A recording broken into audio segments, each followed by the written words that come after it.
everybody, and welcome in to the first edition of the 2024 Know Thy Enemy series presented by the Right Way Sports Network.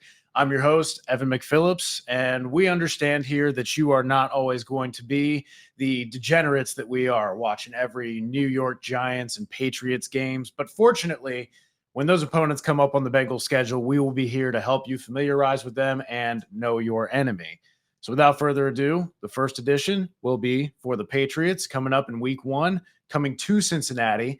Now, I want to start with the positives because it's easy to overlook the Patriots as they are now, obviously coming off Bill Belichick leaving. They're completely moving on with a new rookie quarterback and having their quarterback sit now with Jacoby Brissett being announced the starter. But for all the woes that they have, for all the ways that people are counting them out, I do want to give them credit where credit is due, because I think some people are overlooking that Patriots defense a little bit. So I want to give them their flowers before we start looking at some of the glaring weaknesses and just first celebrate the overall strengths of this team and this defense in particular. The first guy I want to pay attention to is Anthony Jennings. Roll Tide. Underrated edge defender that just got a new contract rewarded for his efforts. And last season, he was actually tied first among edge defenders in total run stops. And he was top 5 in run stop percentage ahead of the likes of Joey Bosa, Khalil Mack, Max Crosby, and many more talented edge defenders. So though he's not a household name or a stalwart pass rusher, he is definitely one of the better run defense edge defenders in the league, and the Patriots are definitely glad to have him while they're missing one of their star players in Christian Barmore on the interior. He was having blood clot issues. Hopefully he's okay and everything is going well. They hope to have him later in the season, but will not have him week one for the Bengals. Now, who can step in and replace and fill that void for Christian Barmore? Well, it's none other than second-year man Keon White out of Georgia Tech. Now, he didn't necessarily burst onto the scene as some other defensive rookies like Will Anderson, maybe a little bit of Kalijah Kancey down the stretch, but he did have a lot of really good flashes, show ways that he can collapse the pocket. And if he can just get a little bit more consistent in both the run game and as a pass rusher, he's going to be able to take a big step for the Patriots and hopefully give them a good running mate next to Christian Barmore for the foreseeable future. One of the most underrated guys on the defense is Jelani Tavai, who is one of the best coverage linebackers that no one knows about right now in the NFL. He actually ranked third out of 57 linebackers last season in PFF grade and allowed a 74.2 passer rating when targeted, which ranked first among linebackers. So really just a absolute blanket cover guy. And so what are you going to do when you have a excellent coverage linebacker who may not be so great at the run? You pair him with some safeties that are excellent and lights out against the run. And that's where Jabril Peppers and Kyle Duggar come in.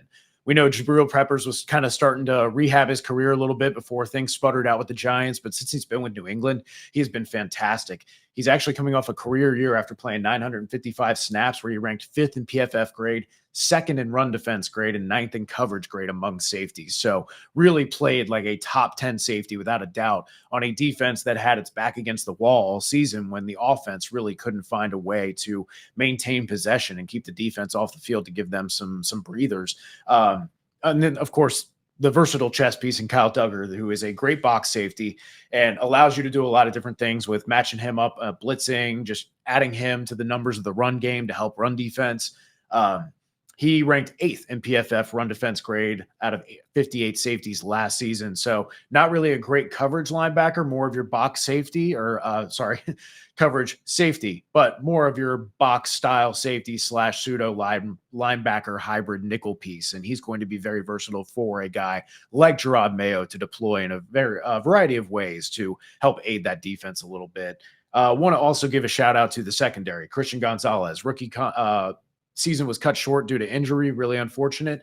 But in those 209 snaps that he played, he was top 10 in passer rating when targeted out of 139 corners. So very promising start. Hopefully he comes back healthy and can build on that. And then obviously across from him, you've got Jonathan Jones, who was a top 20 cornerback last year, according to PFF grade, but was also solid against the run, ranking 3rd in missed tackle rate up there with guys like Patrick Surtain, who are some of the best corners in the league. So they do have a lot of really good pieces on the defense. And it's easy to hear all that and say, wait, I thought there's a giant spread between them and the Bengals. Well, a lot of that comes from the offense, right? Where You have a number one receiver in Kendrick Bourne, who was already kind of a question mark as a true number one receiver, who's starting the season on PUP. And then that leaves Demario Douglas, who did impress last season with 32nd in PFF grade, 39th in yards per route run out of 84 receivers. But that's not quite going to be enough for you to feel good to cover all the other deficiencies that come with the wide receiver room and the offensive line that you're looking at. Now, fortunately, rookie Jalen Polk from Washington has great hands, a physical play style, and though he lacks the deep speed and the high end athleticism in that sense, though he had good vert and broad numbers for explosiveness, he was ninth in deep yards and tied for sixth in deep catches among draft eligible receivers coming out last season. So he still finds ways to be effective using his size, using his positioning, his hands. Hopefully that can help Drake May once he starts, hopefully in a couple weeks, once the gauntlet of the opening seasons kind of goes away and some people get healthier for the offensive line for the Patriots.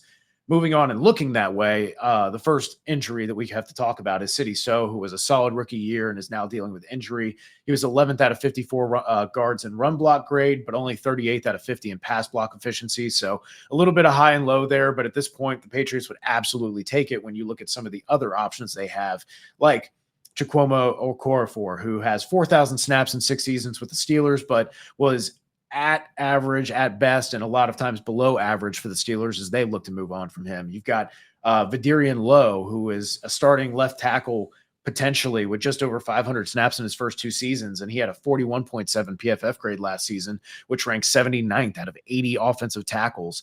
Layden Robinson may be relied upon to play a different spot on the offensive line, and he's a 4th-round rookie.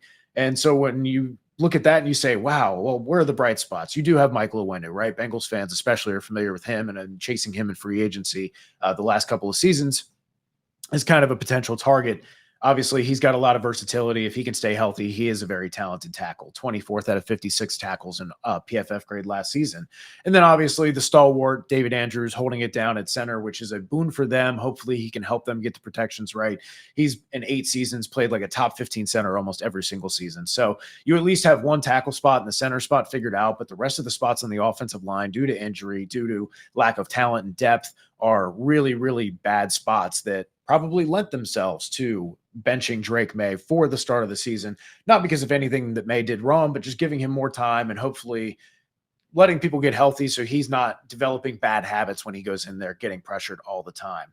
Now, to kind of summarize what we've got here from a Bengals perspective, what do the Bengals do on offense to attack this defense that is really good, right? Well, obviously we know we have a really good run defense and an unproven secondary in terms of coverage, right? Between Kyle Duggar, Christian Gonzalez coming off just 200 snaps as a rookie. And then just test these guys. When you have Jamar Chase, when you have T. Higgins, when you have Andre Yoshivas and Mike Gesicki, you're going to have to make these guys cover. Jelani Tavai is obviously a great coverage linebacker. You're going to have to find ways to try and put him in conflict. And honestly, if they can get the downhill run game, maybe a little bit under center working to attack the absence of Christian Barmore, challenge a guy like a Keon White and Juwan Bentley and Jelani Tavai, who is maybe not the best run defense linebacker.